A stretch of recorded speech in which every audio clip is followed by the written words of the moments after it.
அங்கு நாட்டை தேடி நாடி வந்து மகனே கர்ணா என்று சொல்லுகிறாயே. என் பகையாளி தாய், என் எதிராளி தாய், போன்றவருக்கு தாய் எனக்கு வந்திருக்கிறாய். மகனே கர்ணா என்று அழைத்தவன் தாயே என்னம்மா தாயே என் தாயே என்று அழைப்பா என்று நான் எதிர்பார்த்து வந்தேன். நீ பாண்டவன் தாய் அல்லவா என்று சொல்லும் பொழுது பதறுதடா என் உள்ளமானது. நீ ஐவரின் தாய் அல்லவா என்று சொல்லும் பொழுது அஞ்சுகிறதே என் உள்ளமானது. ஐவரின் பெற்றவள் நான் தான். அந்த பாண்டவரின் தாய் நான். உன்னை காண வந்தது எதற்காக? என் மகனை காணலாம் என்று வந்தேன். என் மகனை பார்க்க வந்திருக்கிறேன். ஐவருக்கும் தாய், உன்னை பெற்றவளும் நான் தானப்பா. உன்னை பெற்ற தாய் அல்ல, உன்னை பெற்ற தாய். ஒரு மகனை பார்ப்பதற்காக ஒரு தாயாகப்பட்டவள் ஆசையுடன் அவளோடு எதிர்பார்த்து வந்திருக்கிறேன். அம்மா என்று அழைத்தால் ஆறுதலாகாதா என் மனமானது? எதிராளி தாய், உன் தாய், உன்னை பெற்ற தாய். எப்படி என்னை பெற்றாய்? ஐவரை பெற்ற தாய் உலகம் அறிந்த விஷயம். என்னை எப்பொழுது பெற்றெடுத்தாய்? ஐவருக்கும் தாய் என்று ஊர் அறிஞ்ச விஷயம், நாடு அறிஞ்ச விஷயம். ஐவருக்கும் கர்ணனுக்கு தாய் என்று எப்படி தெரியும்? ஐவருக்கும் மிந்தி பிறந்தவன் இந்த கர்ணனை பெற்றவன் நான் தான். உன்னை பெற்றவிடல் எப்பொழுது பெற்றெடுத்த தெரியுமா?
உன்னை பெற்றவள்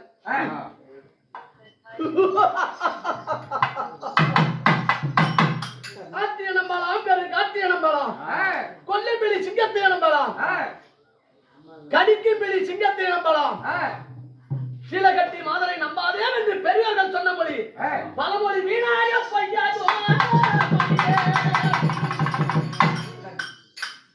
கொஞ்சம் சிறு வயது குழந்தை பருவம், அறியாத வயது, உன்னை பெற்றேன் என்று சொல்லுகிறாயே, அது எப்படி தாயே? ஒரு பெண்மணியானவள் பருவநிலை அடைய வேண்டும். பருவநிலையிலேயே ஆசைக்கு அந்த ஆடவனை நடக்க வேண்டும். ஆடவனை மணந்து ஆணும் பெண்ணும் சேர்ந்தால் குழந்தை பிறக்கும். 8 வயதிலே ஒரு குழந்தை பிறக்குமா? இது நியாயமா நீதியா? நீ சொன்னது எப்படி பெற்றாய்? கண்ணை கழியாமல் ஒரு பெண்ணாகப்பட்டவளை தாய்மை அடைய முடியுமா? முடியாது. ஒரு குழந்தை தான் பெற முடியுமான்னு கேட்கிறேன். கர்ணா, நான் 8 வயதாக இருக்கும் பொழுது தூர்வாசனத்தில் பணிவிடை வேலை செய்து வந்தேன். தூர்வாசர் சொன்னார், குந்தி தேவி, நான் சொல்படி செய்தால் எனக்கு பணிவிடை வேலை செய்து வந்தால் உனக்கு 5 உபதேசம் தருகிறேன்.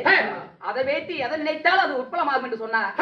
சொல்லுங்கள் சாமி என்று கேட்டு 3 பெண்களை கொண்டு வந்து அடுப்பு கூட்டு 5 பெண்களை வச்சு அனுசரித்து போடு, 10 பெண்களை வைத்து பரிமாறு என்று சொன்னார். 3 பெண்கள் எப்படி அடுப்பு கூட்டுவது? விளக்கத்தை புரியாமல் என் தந்தை குந்தி போன்ற மன்னனிடத்தில் விளக்கத்தை கேட்டு என் தந்தையால் விளக்கத்தை கூறினார். 3 பெண்கள் என்ற 3 கல்கள், 5 பெண்கள் என்ற 5 நெவக்கண்களால் அரிசி போடுவது, 10 பெண்கள் வைத்து பரிமாறு என்ற 10 நெவக்கண்களால் பரிமாறுவது என்று என் தந்தையார் விளக்கத்தை கூறினார்.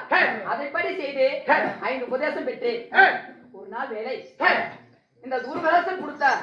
5 மந்திர உபதேசம் செய்து உபதேசங்கள் அந்த தூர்வாச மகரிஷி ஒன்னிடத்தில் கொடுத்தார். இது மெய்யோ பொய்யோ என்று ஒரு நாள் வேலை இரவு நேரத்தில் நான் சப்பர மந்திரத்தில் உருங்கின்ற பொழுது இரவு நேரத்திலே ஒரு மந்திரத்தை உச்சரித்தேன். யார நினைச்சேன்? சூரிய பகவான் நினைத்தேன். ஒரு மந்திரத்தை உச்சரித்தேன். அப்பொழுது சூரிய பகவான் என்னிடம் வந்தார். நான் அவரை பார்த்து பயந்தேன். தூர்வாசன் உபதேசித்தால் குந்தி அம்மா நான் அழைத்திருக்கிறார் என்று வந்துவிட்டு அம்மா போகக்கூடாது என்று என்னை 8 வயதாக இருக்கும் என்னை 16 வயது மங்கையாக்கினார். என்னிடம் சேர்ந்தார். ரிசிபெண்டரா தங்காது என்று உடனாக ஆண் குழந்தையாக நீ பிறந்தாயப்பா. பிறந்த உடனே கையிலே குழந்தையை கொடுத்து விட்டு என்னை 8 வயது ஆகிவிட்டு சூரிய பகவான் சென்று விட்டார். நான் பயந்து அஞ்சி நடுகினேன். என்ன பாவத்தை செய்து விட்டோம். இந்த தூர்வாசன் உபதேசம் இது மெய்யோ பொய்யோ என்பதற்காகத்தானே நான் பிரசரித்தேன். இப்படி விபரீதம் நேர்ந்து விட்டதே, நான் என்ன செய்வேன் என்று அழுது பிரசவித்தேன். அப்பொழுது யோசித்தேன். தாதி வரவழைத்து தங்க பேழையை கொண்டு வாகின்றி அந்த தங்க பேழையை வைத்து உன்னால் ஆத்துல விட்டு விட்டு நான் பிறந்த தங்கத்தை என்னை நாட்டுக்கு கொண்டு சென்றார். எள்ளி நகைப்பார், இழுது பேசுவார், பார்த்து சிரிப்பார், பரிகாசம் பேசுவார். கண்ணி கல்யாணம் ஆகாமல் கை குழந்தையோடு குந்தியம்மாள் வருகிறாள் என்று என்னை எளிமையாய் பேசுவார் என்று நான் பெற்ற தங்கத்தை தங்க பேழையை கோதாவரி ஆற்றிலே விட்டு விட்டேன். வேடிக்கை வேடிக்கை வேடிக்கை. அப்படி அன்றொரு நாளையில் சூரிய தேவனை சேர்த்து குழந்தையை பெற்று நான் வைகாட்டில் விட்டேன் என்று சொல்லுகிறாயே. எத்தனையோ ஆண்டு காலத்துக்கு முன்பதாகவே வைகாட்டில் விட்டிருக்கின்றாய். அப்படி விட்டவுடனே அந்த குழந்தைக்கும் ஆற்றில் விட்ட குழந்தை அலையோடு அலைமோது அன்றே அந்த குழந்தை மடிந்திருக்கலாம். தண்ணீர் விட்ட குழந்தை அன்றே மடிந்திருக்கலாம். அந்த குழந்தைக்கும் அங்கு தேசத்தை நாடி நீ வந்திருப்பதற்கும் அதற்கும் இதற்கும் என்ன சந்தேகம்? எப்படி என்ன மகனே என்று சொல்லுகிறாய்? அந்த தேசத்திலே வாழ்ந்து வரக்கூடிய கரணம் தான் என் மகன் என்று நான் இப்பொழுது அறிந்தே தெரியுமா? கேளுங்கப்பா. 1000 கண்கள் மேஞ்சாலும் 1000 கண் மேஞ்சாலும் கண்ணுக்குட்டி மேஞ்சாலும் அந்த பசுவுக்கு தன் கண்ணுக்குட்டி தான் என்று தெரியும். இதானப்பா என் மகன் என்று சொல்லுகிறாயா? மகனே, உன்னை ஆற்றில் விடும் பொழுது நான் 8 வயதிலே இப்படி ஒரு பாவத்தை செய்து விட்டுமோ என்று 7 நதிகள் சேரக்கூடிய நதிக்கு சென்று என் பாவத்தெல்லாம் தீர்த்தேன். என் மனசுல இருக்கக்கூடிய பாவம் தீரலை. அந்த குழந்தை பிறக்கின்ற பொழுது என் நாட்டிலேயாவது யாரோரு கரங்களை கிடைத்தால் எந்த நாட்டிலேயாவது வாழ்ந்திருந்தால் என் மகனை பார்க்க மாட்டனோ, ஒரு நாள் நான் என் மகனை காண மாட்டனோ என்று நான் ஏங்கி தவித்தேன். இப்பொழுது பார்த்து விட்டேன். உன்னை பார்த்தவுடன் அந்த வில்ல அலங்கேற்றத்திலேயே என் மனம் துடித்தது. இப்படிப்பட்ட பாலகன் என் மகனாய் இருப்பானோ என்று மனம் துடித்தது. அது உண்மையாகிவிட்டது. உண்மையாகவே நீதான் என் மகன். குழந்தை பிறக்கின்ற பொழுது ஏதாயிரம் அடையாளம் உண்டோ?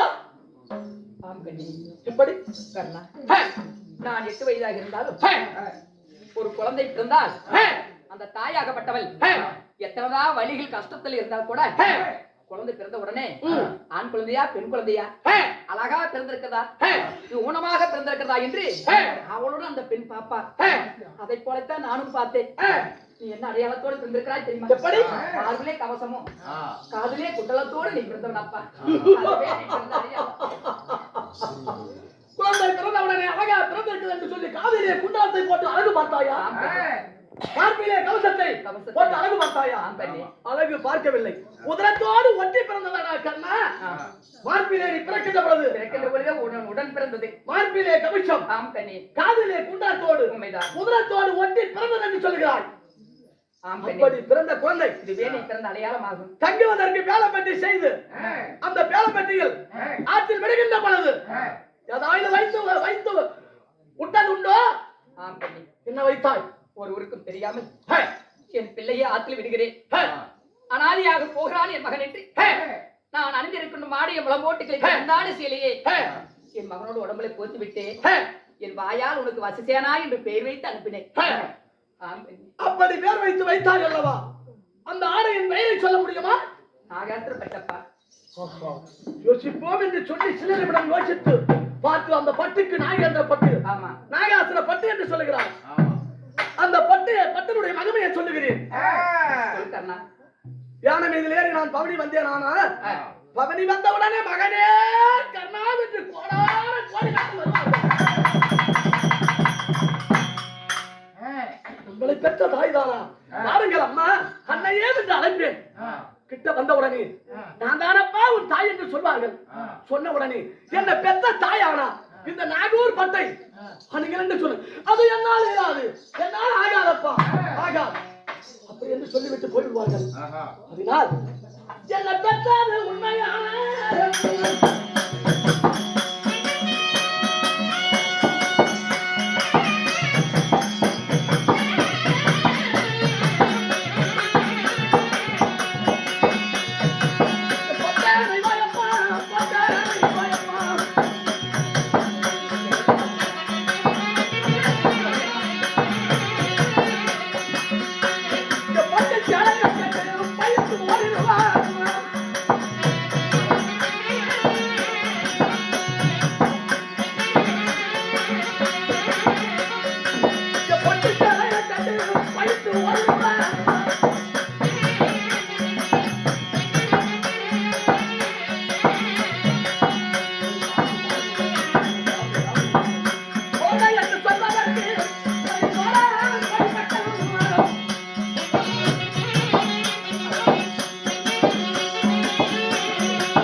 சொல்லுகிறேன். என்ன பெற்ற தாய் உண்மையா இருந்தால் அந்த பட்டை அணிந்து மகனே கர்ணா என்று நினைக்க வேண்டும்.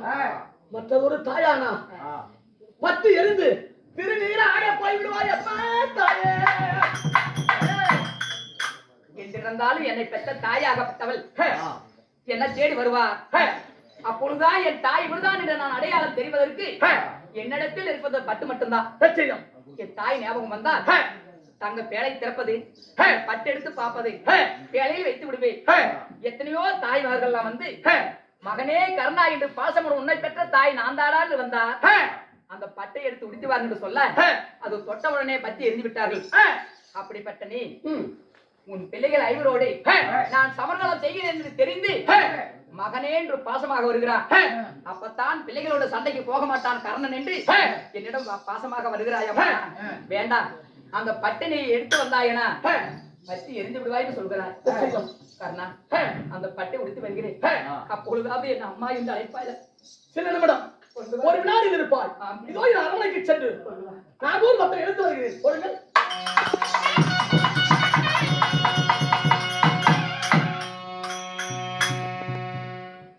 மகாதேவா சங்கரா சதா சிவாஜி விழான் இருக்கராகிறையவா சத்பார்வனா சந்திரசேகரா யாவர்கிணியா காலாகாலா காலச்சந்திர சூடா காமதகனா கங்காலா திருசித்தி தேவா திகம்பரா மான் மழுத்துடி கபாலம் ஏந்திய இந்த உலக அவனிக்கு 56 யான முதல் என்பவரை 84,100,000 சிவபேதங்களுக்கும் படியலக்கும் பரம்பொருளே மகாதேவா பிறந்தோர் என் காலை கடமை முடித்து சூரிய பகவான் உதயமாக நேரத்தில் அந்த சிவபெருமானை துதிக்கக்கூடியவன் கர்ணன் சிவனுடைய பக்தன்.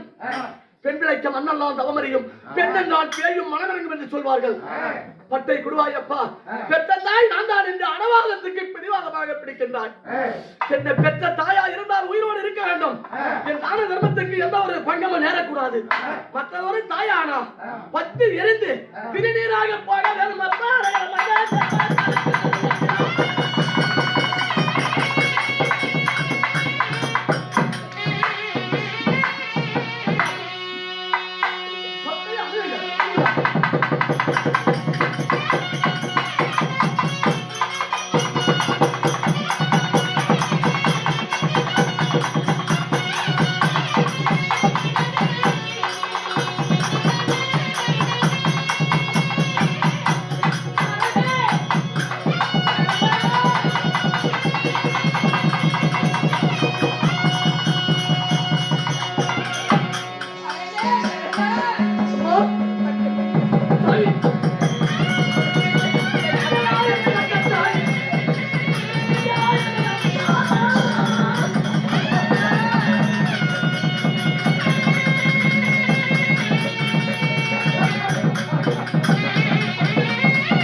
சதிக்காரி படுபாவி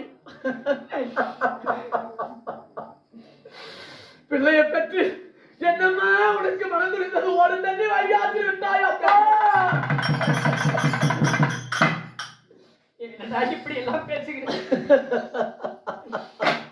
பெண்ணாகப்பட்டவள் ஆகாத குழந்தை என்று எந்த வீசி இறைவானா ஒரு தாய் வேண்டாத பிள்ளை என்று என்னை வீழ்ச்சி ஆற்றியே விட்டாய் தகாத பிள்ளை என்று என்னை தண்ணிலே விட்டிடப்பா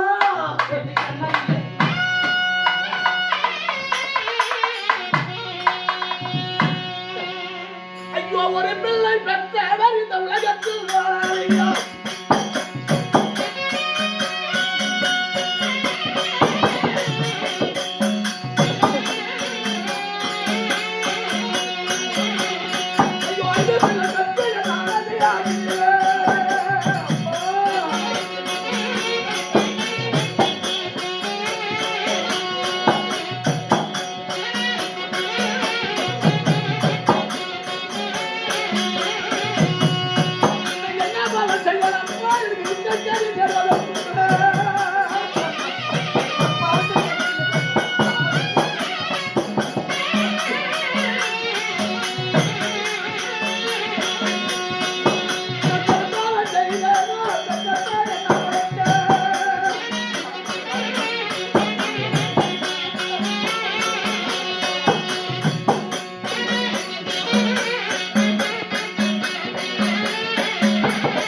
இந்த பாராய பிரபஞ்ச உலகத்தில் உன்னை போன்ற பெண்கள் ஒரு பிள்ளையை பெற்றவர்கள் இந்த உலகத்தில் வாழ்வழியா 5 பிள்ளை பெற்று எனம்மா என்ன அனாதை ஆகிறீரம்மா போதும் கண்ணா போதும் என்ன வார்த்தையா சொல்லாத ஆகாத பிள்ளை என்று நான் ஆற்றில் விடவில்லை தகாத பிள்ளை என்று உன்னை தண்ணியில் விடவில்லை அப்பா வளர்க்க முடியாத பாவி நான் கண்ணி கலையாமல் உன்னை கை குழந்தையாக எடுத்து நான் வளர்க்க முடியுமா அதனால தான் ஆற்றில் விட்டு விட்டேன் உலகம் தனக்கு அனாதியாகி விட்டேனப்பா கரையும் துடைக்கலாம் காவேரியம் இருந்தாலும் அவரவர் விதி மனத்தை வெல்ல எந்த வேந்தராலும் ஆகாதப்பா விதி பயணம் என்பது விளையாடி விட்டதடா மகனே கண்ணா என்று சொல்லுகிறாள் நடந்தெல்லாம் போகும் சரி நீ நடப்பதை பேசுவோம் அம்மா தந்தையார் சூரிய பகவான் தாயார் குந்தி அம்மா வந்து தெரிந்த பிறகு மனதிலே தூர வேண்டாம் அப்பா எல்லாம் நீ பிறந்த வெற்றி ஆகிவிட்டது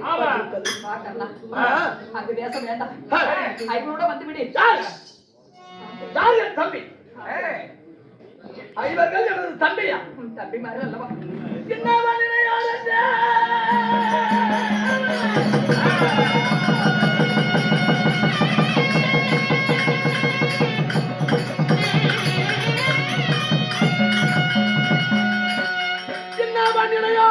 என்னை யாவாரும் அறியாத காலத்து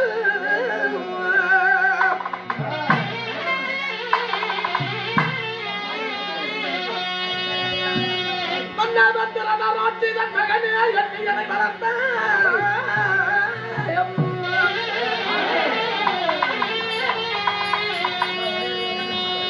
ஒன்பதாம் கேட்டு உயர் பட்ட பட்டவரோடு சேர்ந்தேவான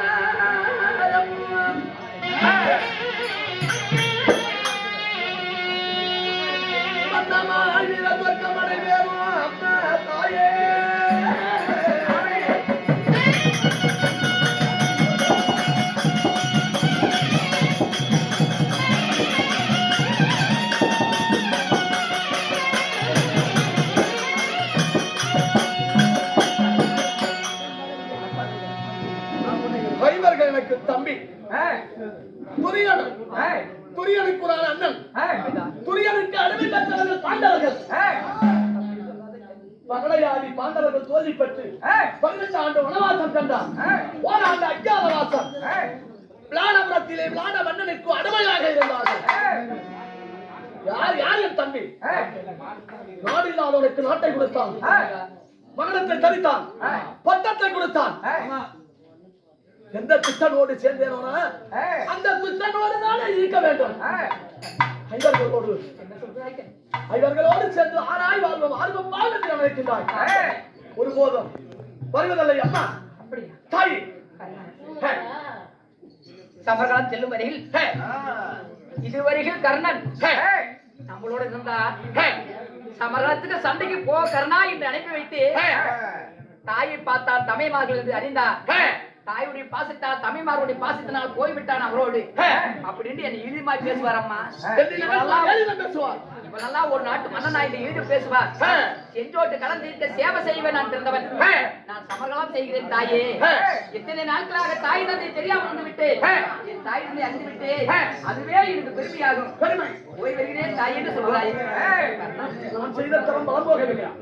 அந்த ஈசன் தான் அனுப்பி வைத்தான் கண்ணனாக உன்னை பார்க்க. அந்த தில்லை நடராஜன் தான் அனுப்பி வைத்தான் உன்னை மகனாக நான் பார்ப்பதற்கு. கொடுத்து வச்சவன் கண்ணன் வார்த்தை கேட்டு நான் முன்வைத்த காலை பின் வைப்பதில்லை. நடப்பது நடகலம் செய்வது சமராய முத்த பாண்டவரை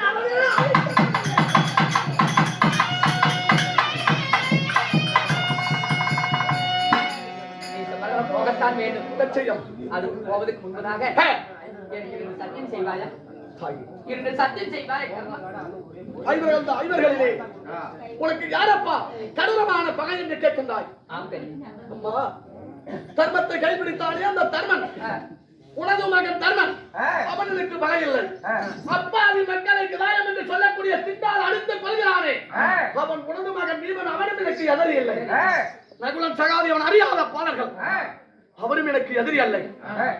உனது மகன் அர்ஜுனன் இருக்கின்றானே, நாளை நடக்கக்கூடிய வரலாறு நாள் யுத்தத்திலே அர்ஜுனனா அல்லது கண்ணனா அர்ஜுனனை மடிப்பதாக சுக்லாதேவி மைந்தனாகி சூரிய பகவான் உதயமாகி அஸ்தமாண்டு முன்னதாக அர்ஜுனனா கண்ணனா என்று நாளை நடக்கக்கூடிய புத்தக பூமியிலே தெரிஞ்சிருந்தாங்க.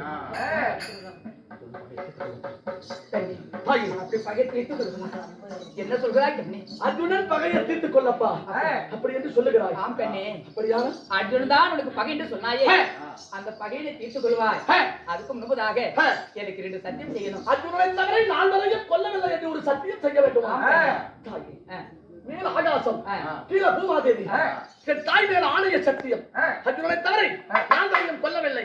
உனது மகன் நான் இருக்கும் ஏதோ ஒரு ஆபத்து வராது. இது நிச்சயம் சத்தியம் தாய்.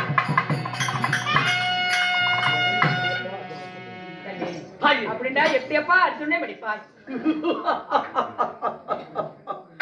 அர்ஜுனனை எப்படி மடிப்பாய் என்று கேட்கிறார்.